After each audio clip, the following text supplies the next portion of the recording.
Alléluia. Amen. Amen, amen. Donc,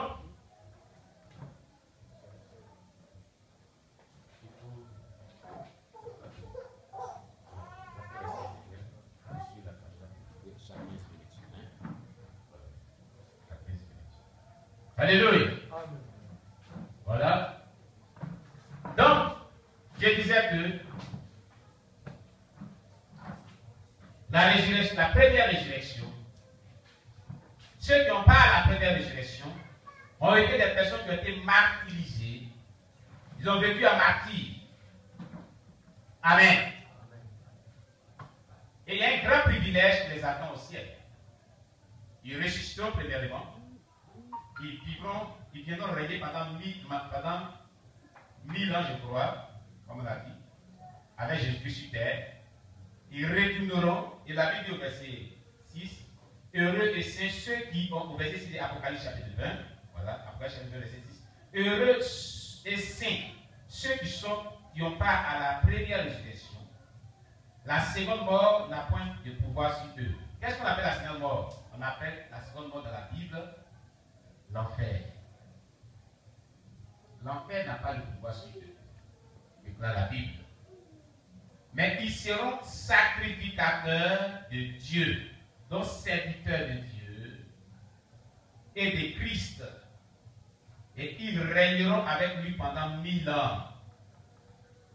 Voilà vraiment la grâce qui attend, disons, ceux qui meurent pour la cause de Jésus-Christ, qui acceptent de mourir volontiers. Quand on dit toi, accepte Jésus-Christ, mais non, Jésus-Christ, on va te tuer.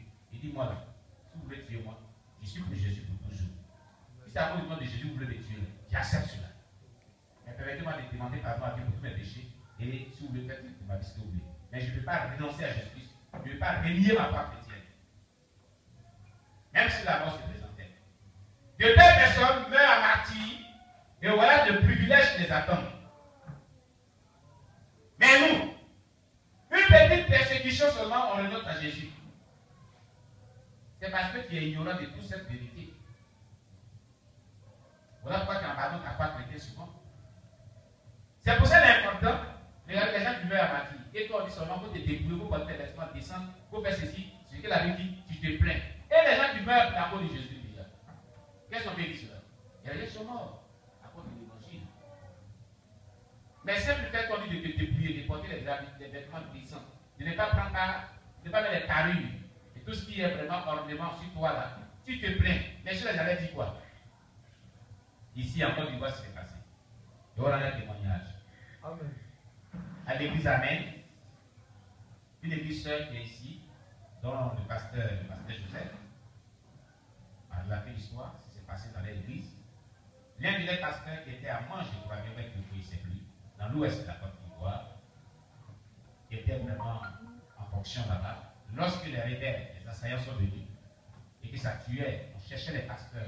Parce que pour eux, ils disaient que le pouvoir de l'ex-président qui était là, Babo, c'est lui. Ce sont les pasteurs qui priaient pour qu'il ne pouvait pas mettre la main sur lui. Ils ont mis dehors tout. Ils sont allés dans son secteur, ils ont attrapé les hommes et les femmes et les enfants. Ils les ont alliés. On dit les femmes et les enfants qui étaient là. Sa femme avait un petit garçon et puis portait une grossesse. Ce pasteur. Devant sa femme et son petit garçon. Ce qui va se passer. Et beaucoup de personnes sont témoins de cette histoire qui nous relate. Sa femme, elle est dans cette Bible. L'église, elle est très bonne. Elle est amour. Mais même si elle n'est pas dans le débrouillement, elle pratique l'amour. L'amour. Aujourd'hui, quand les pasteurs meurent, on abandonne les épouses et les enfants. Mais cette église n'a pas fait cela. Aujourd'hui, quand les pasteurs meurent, la preuve en est quand les pasteurs n'est pas au culte, c'est venu en à l'église. Oh là là. C'est comme si l'église est finie. L'église n'est pas limitée au pasteur seulement. Alléluia. Mais l'Église a pris en charge. C'est une église naissante qui a fait des assemblées dans la Côte d'Ivoire et même en Europe, un peu partout. Mais l'Église a pris en charge la veuve et ses enfants. Les membres de l'Assemblée la cotisent chaque fin du mois. Action volontaire de soutien. Mais ici, même quand c'est la rentrée, on cotisait pour la rentrée scolaire même pour les enfants du pasteur. C'est un problème. Alléluia. Bon, les réalités ne sont pas les mêmes. Donc il faut vraiment comprendre cela. Ce pasteur, il a mis tous les gens du quartier. On dit, vous êtes de quel parti? À ce temps, il y avait le LMP des Gbagbo et il y avait le RHD. Beaucoup disent RH2P. Bon, peu importe, vous comprenez comme vous comprendre. On sait lire, on sait que c'est RHDP. Et donc, il y avait conflit pour savoir qu'il y avait les élections. Et il y avait conflit de guerre. On demande maintenant à chaque homme qui était là, qui est de quel bord, donc qui est de quel parti politique. L'autre a dit ici, ils ont dit, les assaillants étaient pour les RHDP. Ils étaient venus parler au pouvoir. Donc il dit, toi qui es de quel bord, oui, quand tu vois qu'ils trahissent là, tu vois comment ils sont vraiment déguisés. Là, il était des Gbagbo. Ils sont païens. Non, moi, même si c'était RHDP, il dit non, moi je suis RHDP. Pour sauver sa vie. Beaucoup ont dit que c'était RHDP. Tous ceux qui étaient là, ils ont dit que c'était RHDP. Alors qu'il y avait les LNP dedans. Qu'est-ce que soit monsieur le pasteur? Quel est ton parti politique?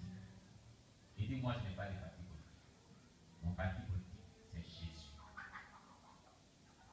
Je n'ai pas de parti politique. Il dit, donc tu es pasteur? Il dit, oui, je suis pasteur. Voici mon épouse. Voici mes enfants.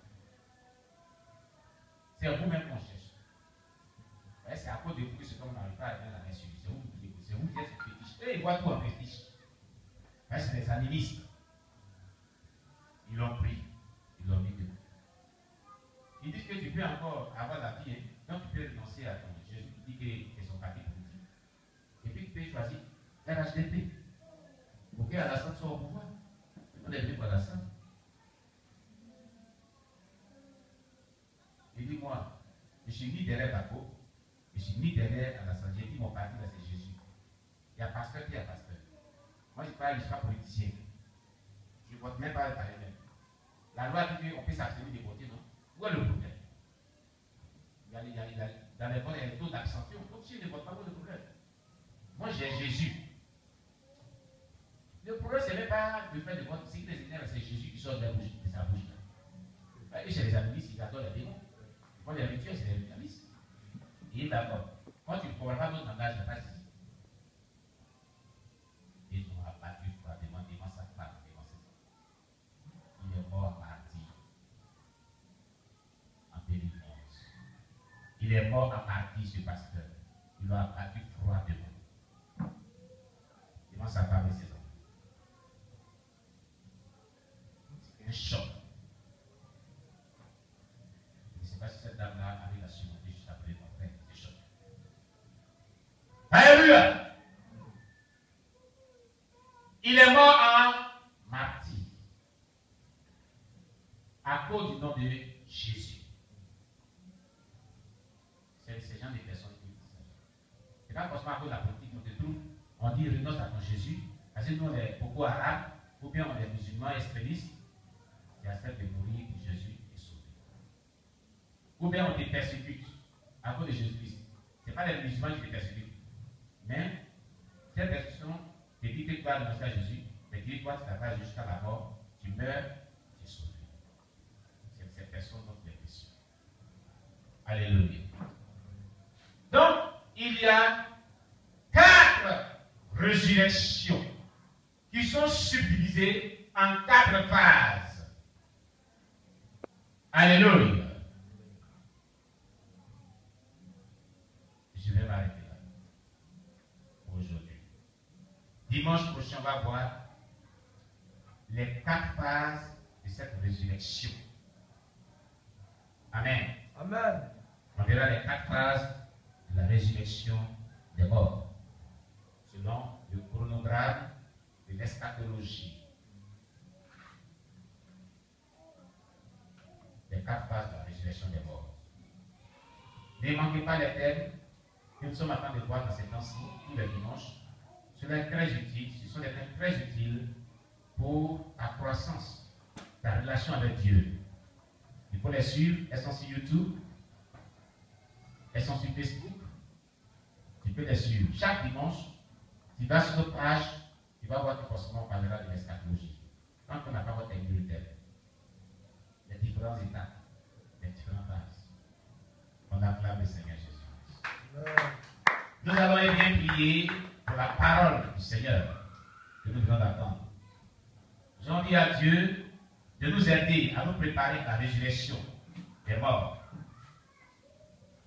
Et de nous donner de pouvoir vivre la sainteté véritable de manière permanente.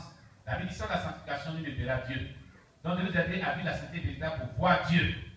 Alléluia. Prions le Seigneur notre Dieu. Seigneur éternel Dieu, merci pour ta parole, qui est vie et esprit, qui est la source de restauration de notre foi. Nous avons compris beaucoup de choses ici. Nous te demandons, Père, de nous aider à marcher convenablement sur ta parole, à vivre la sainteté véritable, sur laquelle nous devons Dieu, à devenir la sainteté permanente pour avoir accès au royaume des cieux, pour avoir accès à la résurrection des justes, à la résurrection des morts qui iront au paradis, et non pas à la résurrection des morts qui iront pour le propre éternel, pour la honte éternelle, pour la souffrance éternelle de l'enfer. Nous refusons cette résurrection. Mais comme tout le monde a participé à une résurrection, nous voulons celle qui l'amène au ciel. Pour cela, aide-nous à nous préparer, étant sur la terre, à nous sanctifier, à vivre convenablement sur ta parole, pour ne pas rater le paradis. Merci Seigneur, au nom de Jésus-Christ. Amen. Nous allons prendre au moins 5 minutes de louange et on va revenir au deuxième message. On va louer le Seigneur. Voilà. Gloire à Jésus. Venez louer le Seigneur. Moi je. Voilà. Voilà. Moi je vais couper les autres. Voilà, il va taper. Moulin, il faut prendre la caméra, tu vas suivre.